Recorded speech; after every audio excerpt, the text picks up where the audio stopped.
Before we had outside kitchens, before we had bath entry doors, we had these things. 2-slide bunkhouse, central air, central heat, you know. Old Fleetwood Wilderness, what is it, 3120 something or other, here at Skylight RV of Coldwater, Michigan. This is primarily park kept. It's not in perfect shape, but it's not dead. So if it were a car, I'd refer to it as a scratch and dent special. It wasn't neglected. If it needed something, it got something.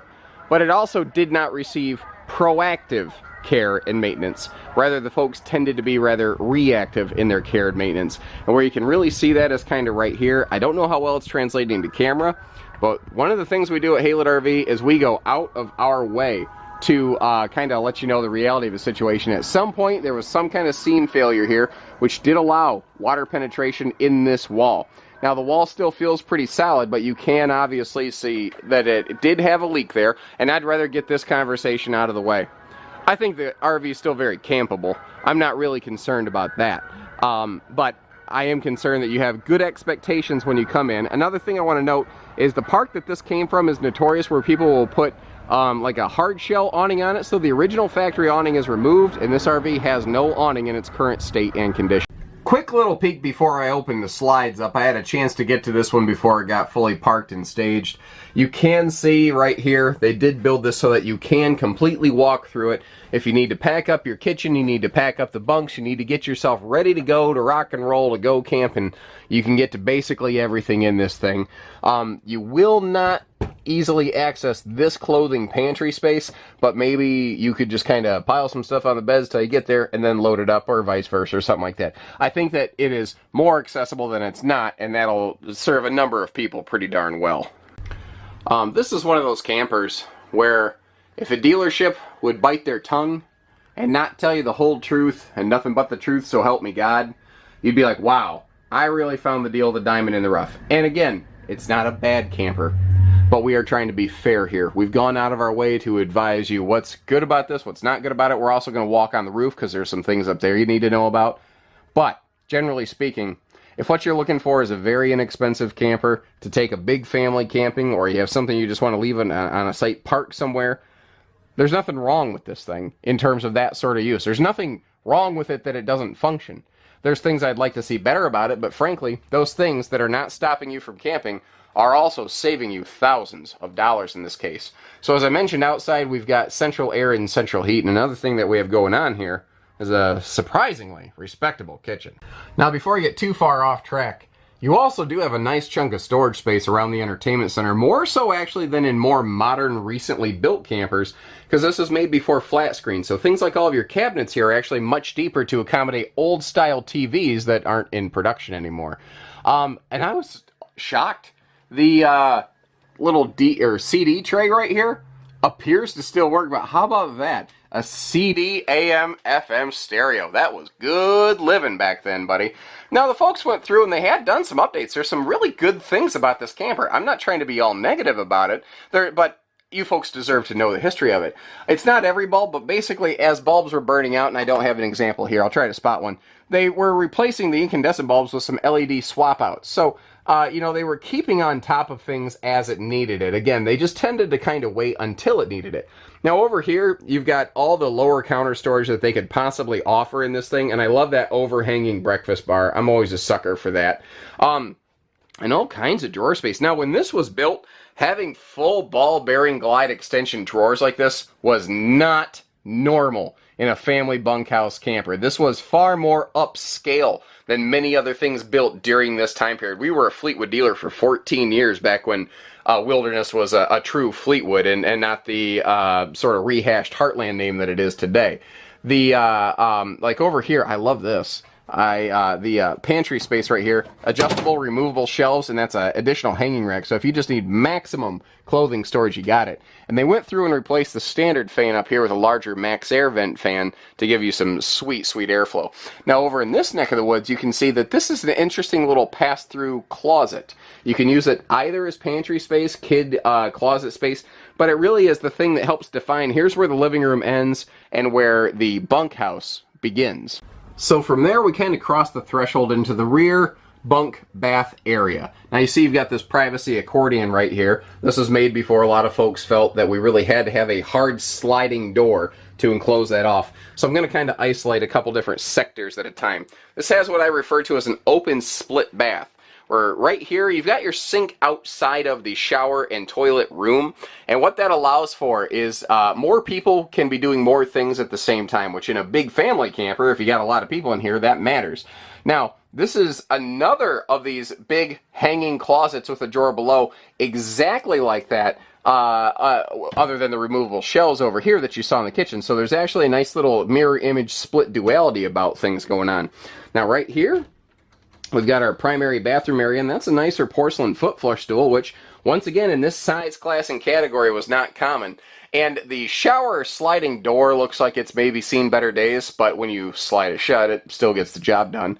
The skylight above is another thing that you didn't always find in some of these older Fleetwoods. Now, we have one of these doors to close off the whole bedroom and bathroom area, but another thing you can do, if you notice, you can have the bunks privatized, and you can close that curtain so that people can sleep in the bunks and you can come and go to the bathroom at night without disturbing anyone. Now, these don't fold up or down. There's no special like drawers for storage below them or anything like that. It's just a basic bunkhouse, but it does have a 350-pound rating on that upper bunk, which is nice, because as a little bit larger bunk, you're going to maybe want, need, use, and appreciate that. Now, at some point, I know this model, I've seen it before. There used to be a shelf, like a desk over here, and if you look close, you can actually see where it was kind of screwed into the wall. It looks like it was very purposely removed, and I can say that with confidence because the wall panel's not broken. It's not shattered, it hasn't been ripped apart, but you do still have TV hookups over here, so if you wanted to maybe put some kind of flat screen situation there for the kiddos, you could.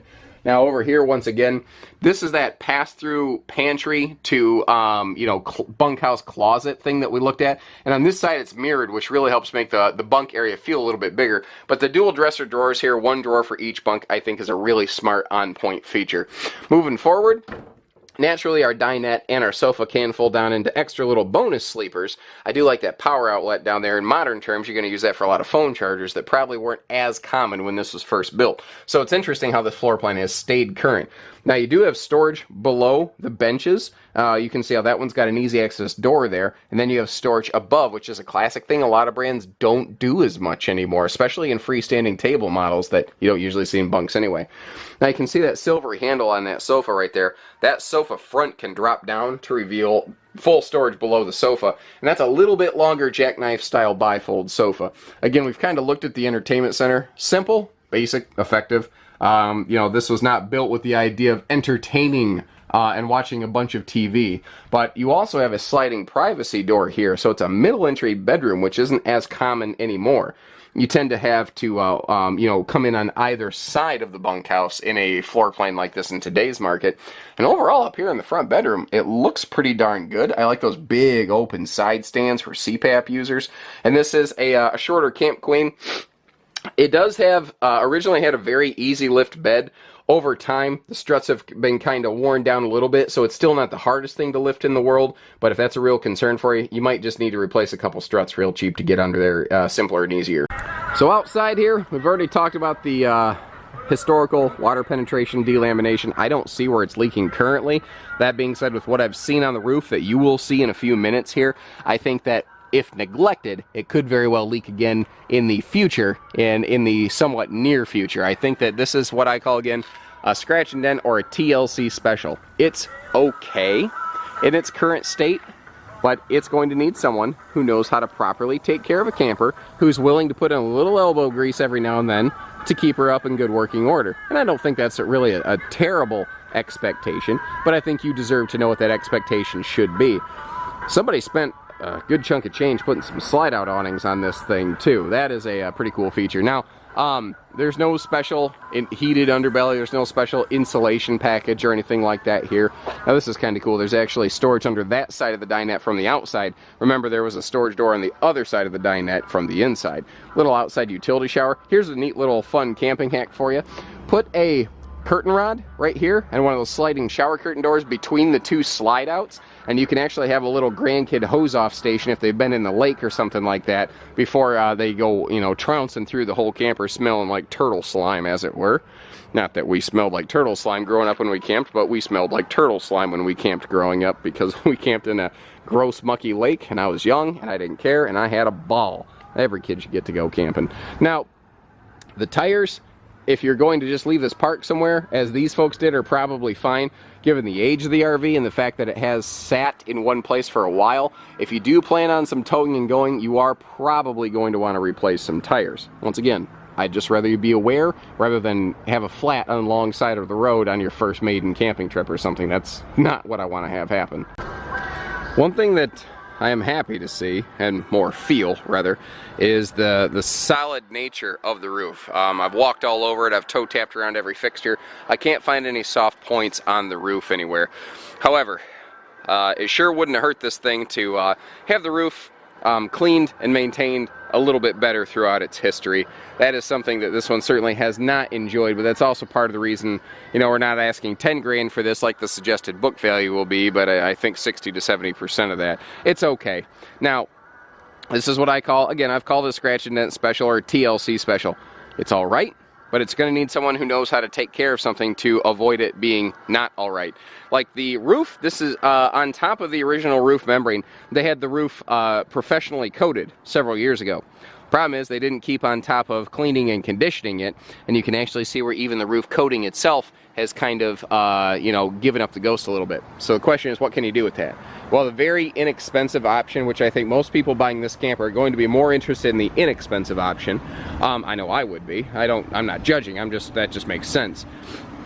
Is you need to go through, you need to scrub this and clean this very hard, and then you probably, I don't know, maybe need to put a new seal coat on top of what we see here. I don't like doing things that way, but it probably needs it, because if I look around, I can see where some of even the aftermarket seal coating that's on this has begun to dry out a little bit. So, not many places are going to take you on top of a used RV and show you what's not necessarily the most awesome thing about it. I've actually had some people leave comments to say things like, I've been in sales for 15 years, I'd never tell someone what's wrong with something, it's just stupid, stupid, stupid. Well, guys, I guess I never tried to be like anyone else. I'd rather shoot you straight. I'd rather you know what it is, what it's not. You know, we're not going to sucker you in with a low budget price tag on a scratch and dent special and then hold our breath hoping you never look and never see and never know. That's not the type of business we do at Haylet RV. We'd rather put the good information out there, whether it's good, bad, ugly, or in between. We'd rather let you decide. You know, at least this way you can be confident, make an educated decision, and if what you see here makes you think, yeah, that's too much, I'm not going to buy that camper, no sweat. I've got plenty of things that you can purchase here with 100% confidence, because obviously that's how we conduct ourselves. So, take care, stay safe, have fun, and happy camping, everyone.